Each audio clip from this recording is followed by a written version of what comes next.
Maurice and Agnes had been together since their high school years. You know those couples everyone just assumed were destined to marry? That was them. They stayed inseparable through university, completed their NYSC, and wasted no time before tying the knot. But life after marriage wasn't the fairy tale they had imagined. Just a few months in, Maurice was laid off when his company downsized. Agnes kept sending out job applications, but weeks passed without a single callback. Soon their money was gone. Some mornings, their only breakfast was a glass of water before going back to sleep. To survive, Agnes began selling her belongings, her wrappers, her shoes. One afternoon, she carried a pair of shoes to a woman down the street. The woman inspected them and shook her head. "Ah, this one? You expect me to pay 50,000 naira? God forbid. Madam, these shoes are worth 200,000, and I've barely worn them." "So you're selling them? I'll give you 10,000. Agnes stared at her for a long moment, then nodded quietly. "All right, bring the 10,000. She went home and handed Maurice the envelope. He looked at the money, then at her. "Babe, why did you sell it?" "Maurice, please. It's okay. One day we'll buy more." That night, Maurice sat on the bed, holding her hand. "Thank you for everything. One day, I'll buy you all the treasures you dream of, gold, silver, anything." She smiled. Just make sure they're not the fake ones they sell on the roadside." They laughed together, but deep inside, Maurice felt the weight of it. He longed to give her comfort and luxury, yet couldn't even provide steady electricity. Not long after, Agnes discovered she was pregnant. With no money for proper hospital care, she reached out to a neighbor who was a nurse. They agreed on a small fee for a home delivery. There was no baby shower, no grand naming ceremony. Only their pastor came, prayed, and named their child Bella. No one else knew what they were silently enduring, only God. But Maurice knew one thing with certainty.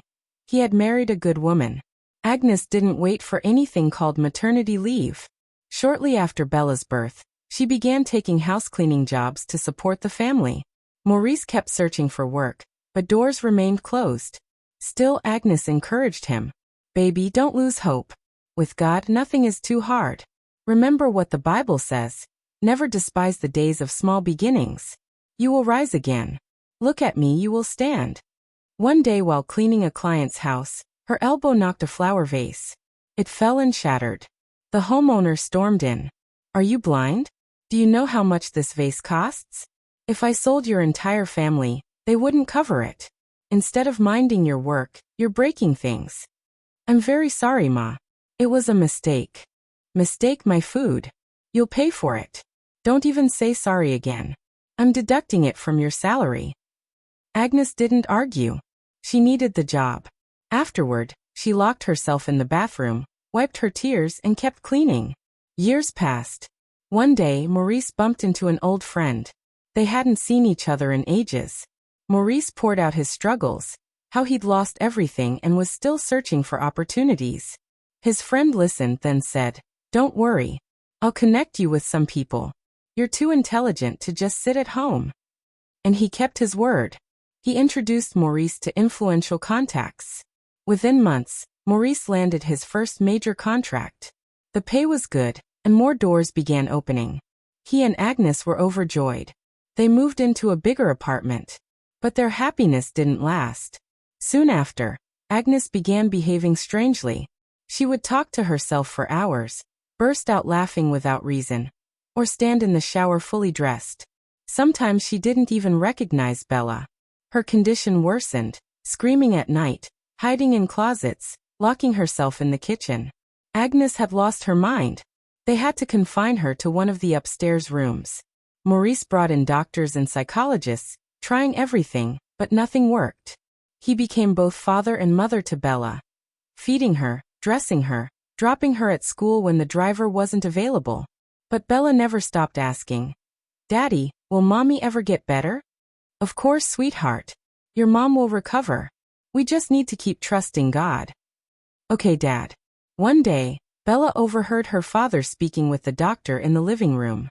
"Doctor, so there's really no cure?" Maurice asked. The doctor sighed. "Your wife's case is complicated." "I'm sorry." Bella, standing in the hallway, felt her heart sink. Later, she approached her father. "Daddy, you have a lot of money now. Why can't we take Mommy abroad? Maybe India, or somewhere with better treatment. Please, Daddy." "Bella, listen. I've tried everything I know. For years. But not this, Dad. Please, let's just try." "Bella, stop. I know you care, and I'm doing my best. For now, we must look after her the way she is. But promise me, you must never let your friends go upstairs. I don't want anyone whispering about her condition. Do you understand?" "Yes, Dad." "And Bella, one more thing. I'll never put your mom in a mental home. She will remain under my roof. It's the least I can do for all she sacrificed." They both wept in silence. Still, every time Bella's driver dropped her at school, her heart ached watching other mothers hug their children. One day, the school announced a baking fair for mothers and daughters. Everyone was excited. "Bella, what are you and your mom baking?" a classmate asked. I wish my mom was here. She'll be away on a business trip. We'll do ours later." Then came Mother's Day. The teacher asked each child to write a heartfelt message to their mom. That evening, Bella came home quietly, folded her letter, and slipped it under her mother's door. Maurice continued bringing food to Agnes every day. He would gently place the tray inside, and leave quickly before she noticed him. If he lingered too long, she might become violent. Whenever he and Bella traveled, he left strict instructions with the security guard on how to care for her. Only one person in that household truly knew every detail of how to care for Agnes, and Maurice made sure he was paid generously. Sadly, no relatives ever visited since both Agnes and Maurice's parents had already passed away. The years slipped by. Bella completed secondary school and gained admission to a university overseas. Maurice was overjoyed. He personally booked her ticket and accompanied her to the airport. Even after she left, Bella never stopped calling home. "Daddy, how's Mom?" she would ask. Maurice always answered in the same steady voice. "She's fine, but just concentrate on your studies. That's what your mother would want." Bella never challenged him.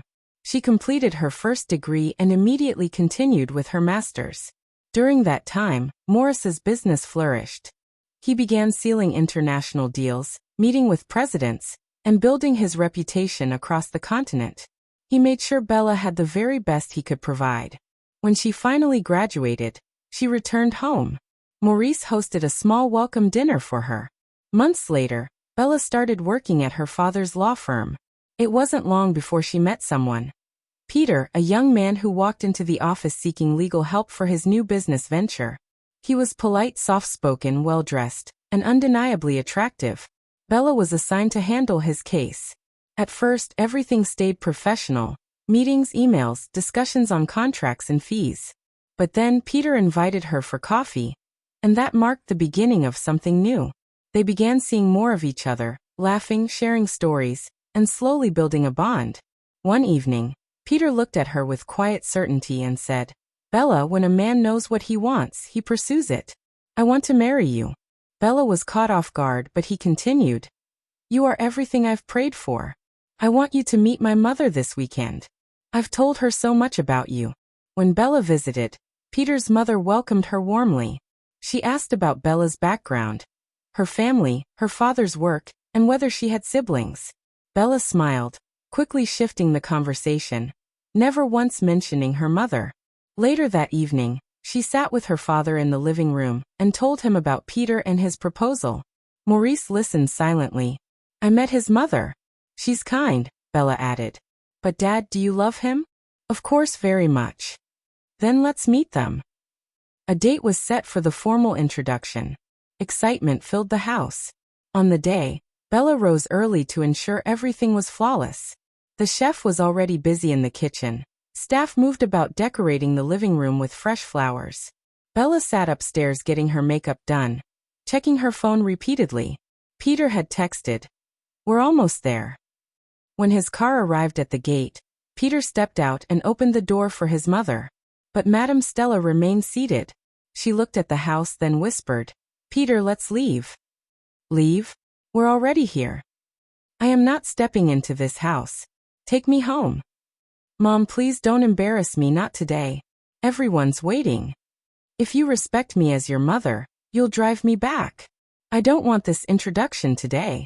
Peter stood frozen, then reluctantly got back in and drove off. From the upstairs window, Bella had witnessed everything. The hesitation, the gestures, the silence, and finally, the car turning away. Confused, she called Peter immediately. He answered, voice heavy. Babe, I'll explain later. I'm so sorry. I'll call you back. She sat stunned on her bed. Maurice walked in. Bella, what's happening? Are they not coming? Daddy, they reached the gate and left. What? That's careless. I left an important meeting for this, and he couldn't even send a proper explanation. Soon after, Bella's phone buzzed with a message from Peter. Please tell your dad I'm very sorry. It's an emergency. I'll explain soon. When Peter and his mother got home, she went straight to her room, sitting in silence. Mom, why did you do that? If you weren't ready, why did you let me set a date? She said nothing, lost in thought. The next morning, she called Peter to her room. Son, please ask Bella to come. I must speak with her urgently. Now you want to see her? I don't know if she'll agree. Please just tell her. It's important. Peter reached out. Though still hurt, Bella agreed out of curiosity. When she arrived, Madame Stella greeted her warmly. Bella, I'm deeply sorry for what happened. I know your father must be upset, but I needed to speak with you. It's all right, Ma. Then Stella asked gently, Bella, how is your prayer life? Bella hesitated. I attend church sometimes, usually with my dad, but work has been overwhelming. You want to marry my son, but you don't have a prayer life? I'm not judging, but how will you build a strong home without it? Money is good, but it is not everything. Bella stayed quiet. She knew the woman was right. I like you, and I'd love to have you as a daughter-in-law. But I need you to do something for me. Fast for 7 days, just from 6 a.m. to noon. During that time, ask God to open your eyes to anything you need to see. That's all I ask. Yes, Ma. I'll do it. And you won't be doing it alone. I'll be fasting with you. Please, don't let me sacrifice while you're secretly eating rice and chicken. Bella chuckled softly. No, Ma. I'll take it seriously. The next day at work, her colleague Cordelia asked, So, how was the meeting with your future mother-in-law? My sister, it was intense. She asked me to fast and pray. Really? Yes, 7 days, 6 to 12. She'll be fasting with me. Cordelia leaned back. Well, she didn't ask you to do anything extreme, just to seek God. I won't discourage you. Remember the saying, what the elders see sitting down, even if you climb the tallest tree, you won't see it. That night, Bella resolved to begin her fast. Madame Stella didn't leave her unguided. She sent Bella a book titled Prayer Power, and urged her to study it carefully. It explained the foundations of prayer, why it was essential, and the different kinds of prayer. This book was a lifeline for anyone struggling to grasp the basics of prayer, or simply learn how to pray. For Bella, the journey wasn't easy. She had never done anything like this before. By 9 each morning, her stomach would already be growling. During one of her evening calls with Madame Stella, she admitted her struggles. The older woman chuckled softly. Bella, that's completely normal. It happens. But don't quit. Just keep pressing forward, okay? Encouraged, Bella gave it her best. One day, Stella sent her 3 focused prayer points. Every faulty foundation in my life, be restored by the fire of God. Holy Spirit, rebuild my foundation with fire. Lord, open my eyes and grant me understanding. Meanwhile, Agnes remained in the house, still weak and sick. Most days she hardly spoke. Maurice often laced her drinks with sleeping pills just to keep her quiet. On the 6th day of Bella's fast, a craving hit her suddenly. Fish pepper soup. She bought everything she needed and hurried home to prepare it. But as she cut open the fish, her knife struck something hard. Startled, she looked closer. It wasn't a bone. Carefully, she tugged until a small, folded photograph appeared, soaked, stained, but still recognizable. It was a picture of her mother, taken many years ago. Hidden inside the fish's belly. Bella sat heavily on the kitchen stool, her breath caught in her chest. She couldn't move. She stared at the picture for a long while before grabbing her phone to call Madame Stella. Ma, you won't believe what I just found. Calm down, Bella. Tell me, what is it? Ma, I bought fish at the market and found my mother's photo inside it. What? But you've never spoken about your mother before. Yes, Ma. It's hard to explain. She lives with us, but she's been sick for years. I've never been able to talk about it. This is not ordinary. But don't be afraid. I am afraid, Ma. My mother's picture inside a fish. Bella, this is exactly why we are fasting and praying. God is uncovering hidden things. Trust Him. Tomorrow there's a prayer meeting at church. We'll break the fast there. Bring a bottle of water. The pastor will pray over it, and I believe you'll see a testimony. That night, Bella couldn't bring herself to eat. She threw the fish away. On the seventh day, she accompanied Madame Stella to church. During testimony time, people stood and shared what God had done. One woman said her husband was healed after she sprinkled the blessed water on his pillow. Another testified that a charm left at her doorstep vanished when she poured the water on it. Bella listened quietly, doubt tugging at her heart. What if nothing happens when I use the water? But the more she heard, the more her courage grew. At the same time, Maurice was in his office, signing final documents, when the atmosphere shifted. Out of nowhere, a tall, dark figure appeared. A chief priest, a red cloth tied across his chest. Didn't I warn you? I told you to stay vigilant. His voice thundered. Your daughter is in church, praying, while you sit here signing deals as if nothing is wrong. If she takes that water home and uses it on your wife, the madness will return to you. You know the covenant. Break it, and you'll pay the price. Decide now. And then he vanished. Terrified, Maurice grabbed his keys and rushed out. He drove recklessly, swerving through traffic, horns blaring, hands trembling. But it was already too late. Bella had reached home first. With trembling hands, she walked upstairs and slipped quietly into her mother's room. Agnes sat on the floor, muttering to herself as always. Bella poured the water into her palm and sprinkled it over her mother's head and face. Agnes let out a piercing scream. She thrashed, shouting, hurling objects, banging her fists against the wall. Bella fled the room, slamming the door shut, her chest rising and falling rapidly. Then silence. Minutes later, she slowly reopened the door. Her mother was sitting on the floor, tears streaming down her face. She turned, her eyes clear for the first time in years. Bella? Wait, is that you? Please, is it really you, my child? Bella rushed forward, embracing her tightly. She didn't care about the smell or how frail her mother looked. She held her and wept. Still crying, Agnes whispered, If you love me, take me away from this house now. Don't ask questions, just go. Without hesitation, Bella helped her mother into the car and drove straight to Madame Stella's home. Meanwhile, Maurice was racing towards the bridge when his car spun out of control and slammed into a streetlight. He died instantly. At Stella's house, Agnes took her first real bath in years. She ate, drank, and sat upright in a chair, like someone regaining her life. Then she began to speak. Bella, after you were born, things were very hard. We were poor. Your father met some powerful men who promised him wealth, but they were cultists. They demanded that for money to come, someone in the family had to go mad. At first he refused, but I offered myself. I told the herbalist I would carry it for 2 years. I believed we would save enough in that time to survive. But your father made another secret pact. The madness never left, because the money kept flowing. That room you've seen, it isn't ordinary. Spirits dwell there. Strange things happen in it. I trusted your father, but he betrayed me. Bella sat silently, listening, her heart heavy. Madame Stella spoke gently. Madam, I'm not surprised. The first time I visited that house, I saw demons hovering over the roof.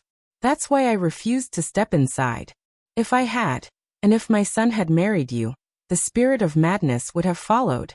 But when I prayed, God showed me you were innocent. That's why I invited you to fast and pray, and I'm glad you obeyed. That evening, Bella's phone buzzed. The message said Maurice had died in a fatal crash. Her heart ached, but no tears came. She stayed quiet. Neither Bella nor her mother ever returned to that house. They moved to a new place. A year later, Bella and Peter were married in a small, peaceful ceremony. Please let us be careful about what we accept in the name of love.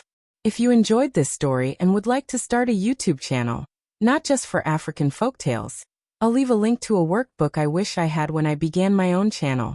You'll find it in the pinned comment. And if you'd like to get prayer power, I'll leave that link in the description box. It will guide you through the basics of prayer. Don't forget to like this video and subscribe to the channel. I'll see you in the next one, already waiting on your screen.